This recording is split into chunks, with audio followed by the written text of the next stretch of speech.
നല്ല ഹെയർ ഫാളും നല്ല നരയൊക്കെ ഉണ്ടായതുകൊണ്ട് ഞാൻ കരുതി ഒരു ഹെന്ന പാക്കൊക്കെ ട്രൈ ചെയ്യാമെന്ന്. എൻ്റെ കയ്യിലുള്ള ഐറ്റംസും കൊണ്ട് നല്ലൊരു ഹെന്ന തയ്യാറാക്കാമെന്നും കരുതി. ഈ മൈലാഞ്ചിയിൽ ഒരുപാടുണ്ടായിരുന്നു, അതൊക്കെ വെട്ടിക്കളഞ്ഞിട്ട് അവിടെ വേസ്റ്റൊക്കെ വെച്ചിട്ട് തീയിട്ടതാണ് കേട്ടോ. എന്തായാലും ആ ഒരു സൈഡിൽ നിന്ന് പൊട്ടിക്കിളിച്ചിട്ടുണ്ട് ഒരുപാട്.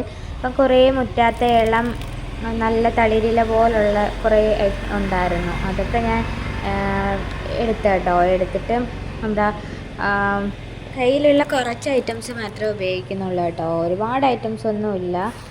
മുട്ടയൊന്നും ഞാൻ ഇടുന്നില്ല. പിന്നെ ഉള്ളതുപോലൊക്കെ വെച്ച് അഡ്ജസ്റ്റ് ചെയ്യാമെന്ന് കരുതിയിട്ട് നമ്മൾ ഇത് കുറേയൊക്കെ തണ്ടോട് കൂടി ഉണ്ടായിരുന്നു. അപ്പോൾ അതൊക്കെ ഒന്ന് റിമൂവ് ചെയ്തിട്ട് തേയിലയൊക്കെ ഉണ്ട്, തേയിലപ്പൊടി ഇട്ടാണ് കേട്ടോ ചെയ്യുന്നത്. ഫസ്റ്റ് ഞാനൊന്ന് നന്നായിട്ടൊന്ന് കഴുകി എടുത്തിട്ടുണ്ട്. വല്ല ചിലന്തിയോ വല്ല എന്തെങ്കിലും ഒരു ജീവികളൊക്കെ ഈ ഇലയിൽ പറ്റി പിടിച്ചിട്ടുണ്ടെങ്കിൽ പിന്നെ ഇനി അതിൻ്റെയും കൂടെ തലയിൽ പറ്റുമല്ലോ. ഒന്നാതെ തലയിൽ മുടിക്കും ഫുള്ള് പ്രശ്നങ്ങളാണ്. പിന്നെ ഞാൻ കുറച്ച് വെള്ളം എടുത്തിട്ടുണ്ട്. ആ വെള്ളം ഇപ്പോൾ ഒരു ഗ്ലാസ് ആണെങ്കിൽ അത് വറ്റി അര ഗ്ലാസ് ആവുന്ന രീതിക്ക് നമുക്ക് അത്യാവശ്യം നല്ല ക്വാണ്ടിറ്റിയിൽ തേയിലപ്പൊടിയൊക്കെ ഇട്ട് കുറേ വറ്റിച്ചെടുത്തിട്ടുണ്ട്. നല്ല തിക്കായിട്ടുള്ളൊരു വെള്ളമായിട്ടാണ് കേട്ടോ ഞാൻ എടുത്തേക്കുന്നത്. കോഫി പൗഡർ ഉണ്ടെങ്കിൽ കോഫി പൗഡർ ഇട്ട് കൊടുക്കാം. ഞാൻ തേയിലപ്പൊടിയാണ് ഇടുന്നത്. പിന്നെ നമ്മുടെ ഇനി മൈലാഞ്ചിയുടെ ഇലയൊക്കെ നമുക്ക് ഇതിലേക്ക് ഇട്ട് കൊടുക്കാം. ഇട്ട് കൊടുത്തതിന് ശേഷം ബാക്കിയുള്ള ആ ഒരു വെള്ളം ഞാനിങ്ങനെ തണുക്കാൻ വേണ്ടി വെച്ചിട്ടുണ്ട്. ചൂടോടൊന്നും എടുത്ത് ഒഴിക്കരുത്. ചെറിയ ചൂടോടാണ് കേട്ടോ ഞാൻ ഒഴിച്ചത്. പക്ഷേ ഞാൻ നന്നായിട്ട് തണുത്തിട്ടാണ് ഞാനത് അരച്ചെടുത്തിരിക്കുന്നത്.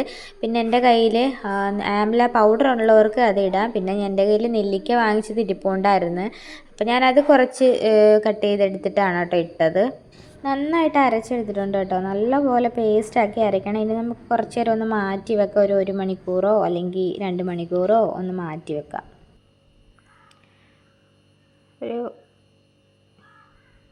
ഒരു മണിക്കൂറിന് ശേഷം ഇതിൻ്റെ കളറൊക്കെ ഉണ്ട് ചേഞ്ച് ആയിട്ടുണ്ട്. ചെറിയൊരു ഓറഞ്ച് ഷെയ്ഡ് മാതിരി ഇതിൽ വന്നിട്ടുണ്ട്.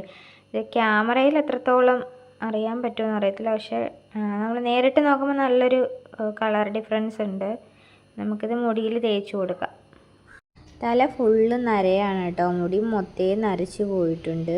അപ്പം അതിനും പിന്നെ നമ്മുടെ സ്കാൽപ്പിനൊക്കെ നല്ലത്. പിന്നെ ആ ഒരു റൂട്ടൊക്കെ നന്നായിട്ട് വരട്ടെ എന്ന് കരുതിയാണ് കേട്ടോ. കൈ കൊണ്ട് തന്നെ തേച്ച് കൊടുക്കണം. ഇവിടെ ഫുള്ളും നരയാണ്.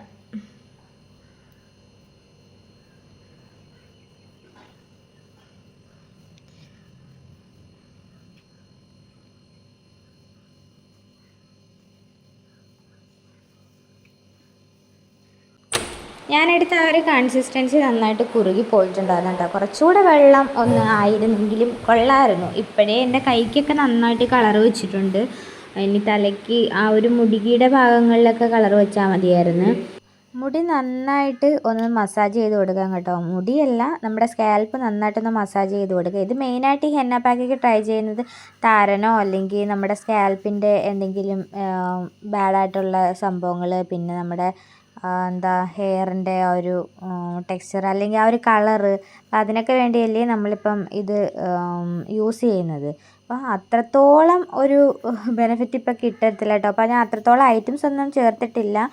ഇങ്ങനെയുള്ള കൊച്ചു കൊച്ചു ഐറ്റംസ് മാത്രമേ ചെയ്യുന്നുള്ളൂ. ആംല പൗഡറൊക്കെ ഒരുപാട് ഇടുവാണെങ്കിൽ അത് നല്ലൊരു എഫക്റ്റീവാണ് എന്ന് കേട്ടിട്ടുണ്ട്. അപ്പോൾ കൈക്കൊക്കെ നല്ല കളറാണ് കേട്ടോ. നല്ല കളറുണ്ട്. എനിക്ക് തോന്നുന്നു നമ്മൾ പണ്ടൊക്കെ കയ്യിൽ അരച്ചിങ്ങനെ ഇടുമ്പം പോലും ഇത്രയും കളറ് വന്നിട്ടില്ലെന്ന് തോന്നുന്നു. അത്രയ്ക്ക് കളറ്. ഇനി ആ ഒരു നെല്ലിക്കയുടെ ആ ഒരു പീസ് ഇട്ടുകൊണ്ടാണോ എന്ന് എനിക്കറിയില്ല. അതോ ഇനി ഈ മൈലാഞ്ചിയുടെ ആണോ എന്നും അറിയില്ല കേട്ടോ. എന്തായാലും നല്ല കളറായിരുന്നു കയ്യിൽ. അത്യാവശ്യം ആ ഒരു എൻ്റെ വൈറ്റ് മുടിയിലൊക്കെ അത്യാവശ്യം ഓറഞ്ച് ഷെയ്ഡൊക്കെ പിടിച്ചിട്ടുണ്ട്. പിന്നെ ആ ഒരു നമ്മുടെ ഇച്ചിങ്സ് ഇറിറ്റേഷൻസ്, അപ്പോൾ ആ ഒരു സംഭവങ്ങളൊക്കെ ഇങ്ങനെ നന്നായിട്ട് മസാജ് ചെയ്തിട്ട് കഴുകിക്കളയുന്ന നല്ല ഒരു ഇതാണ്. അപ്പോൾ അതുകൊണ്ടൊക്കെ തന്നെയാണ് ഞാനിത് ഇട്ടത് കേട്ടോ. ഭയങ്കര ഹെയർ ഫാളാണ് എനിക്ക്. അപ്പോൾ കൈയൊക്കെ നന്നായിട്ട് കളർ വെച്ചിട്ടുണ്ട്. അപ്പോൾ ഫുള്ള് തേച്ചിട്ടുണ്ട്. നമ്മുടെ ഈ പിരിയത്തോ അല്ലെങ്കിൽ നമ്മുടെ നെറ്റിയുടെ ഭാഗത്തോ അവിടെ ഒന്നും പറ്റണ്ട കേട്ടോ. അവിടെയൊക്കെ പറ്റിക്കഴിഞ്ഞാൽ ഹെയർ ഉള്ളവർക്കൊക്കെ ഒരുമാതിരി ചെറിയൊരു ഓറഞ്ച് ഷെയ്ഡ് മാതിരി വരും.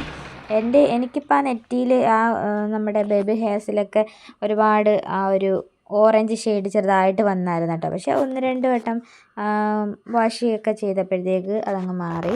ഡെയിലി ഹെയർ വാഷ് ചെയ്യുന്നവർക്ക് കുഴപ്പമില്ല.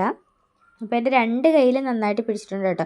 പിന്നെ ഇതൊക്കെ കൈവിട്ട് തുണി അലക്കുന്നവരാണെങ്കിൽ തുണിയൊക്കെ കഴുകി കഴിഞ്ഞിട്ട് കൈയുടെ ആ ഒരു ഇതൊക്കെ മാറും കേട്ടോ. പിന്നെ നഖത്തിലൊക്കെ പറ്റിയത് കുറച്ച് ടൈമായിട്ടേ പോകത്തുള്ളൂ. പിന്നെ ഇനി ഒരു മണിക്കൂറിന് ശേഷം ഞാൻ ഹെയറൊക്കെ നന്നായിട്ട് വാഷ് ചെയ്തിട്ടുണ്ട് കേട്ടോ. പിന്നെ നമുക്ക് എന്തോ ഒരു ആശ്വാസമാണ് തലയ്ക്ക്. പിന്നെ എൻ്റെ ഒരു മെനയില്ലാതാണ് കേട്ടോ മുടി കിടക്കുന്നത്. ഹെയർ കട്ട് ചെയ്യണമെന്ന് കരുതി ഇരിക്കുകയാണ്. അപ്പോൾ ഇന്നത്തെ വീഡിയോ ഇത്രയേ ഉള്ളൂ. വീഡിയോ ഇഷ്ടമാവുകയാണെങ്കിൽ സപ്പോർട്ട് ചെയ്യാൻ മറക്കല്ലേ. ടാറ്റാ.